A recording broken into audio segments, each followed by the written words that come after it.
नमस्कार। आज मकर संक्रांति है। कहीं पोंगल, कहीं बिहू, कहीं लोहड़ी। पूरे देश में 26 नाम, लेकिन इसके साथ ही साथ एक अद्भुत संयोग। सबसे पहले मकर संक्रांति की शुभकामनाएं ले लीजिए मुझसे। पोंगल पर आनंद मना लीजिए और बिहू को उत्सव के रूप में आयोजित कर लीजिए। लेकिन इसके साथ ही साथ एक अद्भुत अवसर 2 वर्ष पूर्व आया। भारत तिब्बत समन्वय संघ का निर्माण। भगवान भोलेनाथ को साक्षी मानकर कुछ चंद मुट्ठी भर कार्यकर्ता एकत्रित हुए और प्रभु से प्रार्थना की, हे प्रभु, कैलाश मानसरोवर आपके मूल गांव, मूल स्थान को दुष्ट चीन के चंगुल से मुक्त कराइए, मुक्त कराइए, मुक्त कराइए। तिब्बत की आजादी भारत की सुरक्षा है। और जिस कोरोना को चीन ने दिया और पूरी दुनिया को तहस नहस किया, उस कोरोना का आर्थिक बहिष्कार हम करेंगे। इन विचारों के साथ भारत तिब्बत समन्वय संघ की 2 वर्ष पूर्व स्थापना हुई, प्रतिष्ठा हुई। और आज 2 वर्ष के बाद आप देख रहे होंगे, पिछले 3 दिन से सोशल मीडिया पर एक ही बात है, छाया हुआ है। भारत तिब्बत समन्वय संघ, जिसके कार्यकर्ता अपने तिब्बती भाइयों के साथ समरसता भोज कर रहे हैं, स्थान स्थान पर तिब्बती बाजार में जा रहे हैं। वो जम्मू कश्मीर की बात हो, वो जयपुर की बात हो, उदयपुर की बात हो, लखनऊ की बात हो, कानपुर की बात हो, भोपाल की बात हो, अहमदाबाद की बात हो, सागर की बात हो, भावनगर की बात हो, आसाम की बात हो, हिमाचल की बात हो, गुजरात की बात हो, और तो और दक्षिण भी पीछे नहीं। हर ओर एक उत्साह, एक आनंद। और हमारे तिब्बती भाई बहन इतने प्रसन्न चित्त हैं, इतनी खुशी के साथ इस उत्सव को मना रहे हैं। वे अनेक जगह बीटीएसएस के कार्यकर्ताओं का आगमन पर अभिनंदन कर रहे हैं। कोई खतक पहना रहा है, कोई उनके स्वागत में गीत गा रहा है, कहीं नृत्य हो रहा है, कहीं मिठाई बांटी जा रही है। और बीटीएसएस के कार्यकर्ता अपने साथ अपने भाई बहनों के लिए हमारी पारंपरिक खिचड़ी, तिल गुड़ के लड्डू लेकर अपनी अपनी तरह से अपने अपने प्रांत की भूमिका के हिसाब से जाकर के अपने भाइयों के साथ समरसता भोज का आयोजन कर रहे हैं। हमने अब तक समरसता भोज सुना था, अनेक जगह आयोजित होता है, लेकिन आज बीटीएस के कार्यकर्ताओं ने भारत तिब्बत समन्वय संघ के नाम को सार्थक कर दिया। अपने तिब्बती भाई बहनों के साथ इस संकल्प के साथ कि आपके सुख और दुख में हम हमेशा सदा सर्वदा सम्मिलित रहेंगे।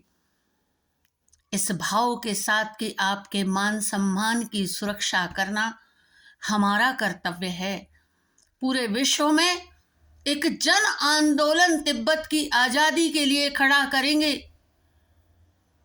एक अलख जगा देंगे। कैलाश मानसरोवर को, चाइना को मुक्त करना ही पड़ेगा।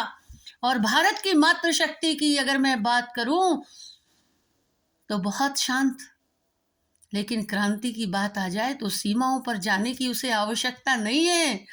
भारत की मातृशक्ति अपने घर से, अपनी रसोई से वो AK-47 चलाएगी। जैसे चाइनीज वस्तुओं के आर्थिक बहिष्कार के नाम से जाना जाता है, तो चाइना औंधे मुंह भारत माता के चरणों में आकर गिरेगा। याद है ना, पिछले वर्ष प्रधानमंत्री जी को पत्र लिखा था चाइना ने। लेकिन आने वाले वर्षों में हम भारत की समृद्धि का संकल्प लेकर चले हैं। और भारत की समृद्धि होगी वोकल फॉर लोकल में। स्थानीय वस्तुओं का, उत्पादों का प्रयोग को हम बढ़ाएंगे। चाइनीज और विदेशी वस्तुओं के प्रयोग को हम कम करेंगे। देखिए, मेरा भारत फिर सोने की चिड़िया बन जाएगा। जिस अखंड भारत के सपने को भारतवासियों ने सजोया, परम पूजनीय डॉक्टर हेडगेवार जी जिस अखंड भारत के स्वप्न को लेकर चले, उसी स्वप्न को आगे बढ़ाने वाले परम पूजनीय राजेंद्र सिंह जी उर्फ रज्जू भैया हमारे इस संगठन के मार्गदर्शक हैं, प्रेरणा स्रोत हैं, जिनसे प्रेरणा लेकर परम पावन दलाई लामा जी, जो तिब्बती भाई बहनों के भगवान हैं, हम सबके आराध्य हैं, हम सबके प्रेरणा स्रोत हैं। दो मनीषियों की प्रेरणा के साथ BTSS निरंतर बढ़ रहा है। मैं आज आह्वान करना चाहती हूँ अपने सभी भाई बहनों से, न केवल भारत में रहने वाले बल्कि दूरस्थ विदेश में रहने वाले भी उन भगवान भोलेनाथ के भक्तों का आह्वान है कि आइए कैलाश मानसरोवर के मुक्ति अभियान की अलख जगाने में आप सबका मैं आह्वान करती हूँ। भगवान भोलेनाथ ने हम सबको निमित्त बनाया है पूरी दुनिया को जगाने के लिए, पूरी दुनिया को जोड़ने के लिए, कि कैलाश मानसरोवर की मुक्ति के बिना भारत की सांस्कृतिक आजादी अधूरी है।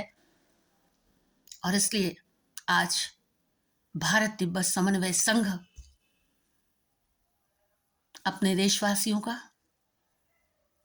अपने विदेश में रहने वाले भोलेनाथ जी को प्रेम करने वाले, तिब्बत के प्रति श्रद्धा, आस्था और सद्भाव रखने वाले, क्योंकि तिब्बत हमारे शास्त्रों में मोक्ष का द्वार कहा जाता है और तिब्बत की सुरक्षा हमें करनी होगी। तिब्बत की आजादी ही भारत की सुरक्षा की गारंटी है और इस गारंटी को प्राप्त करने के लिए आज हमें भारत तिब्बत समन्वय के साथ आप सब कंधे से कंधा मिलाकर चलेंगे, मैं ऐसा विश्वास करती हूँ और आह्वान करती हूँ आज के दिन कि यह संगठन आज 2 वर्षों का शिशु, लेकिन जिस विस्तार के साथ, जिस संकल्प के साथ, जिस सद इच्छा के साथ, जिस दृढ़ इच्छा शक्ति के साथ आगे बढ़ा है, वह आपके समक्ष है। हे भोलेनाथ, हे बुद्धदेव, वो शक्ति दीजिए कि हम आपके कार्य में जिस ताकत और क्षमता से लगे हैं वो दिन प्रतिदिन हमारी बढ़ सके। जय भारत, जय तिब्बत, वंदे मातरम।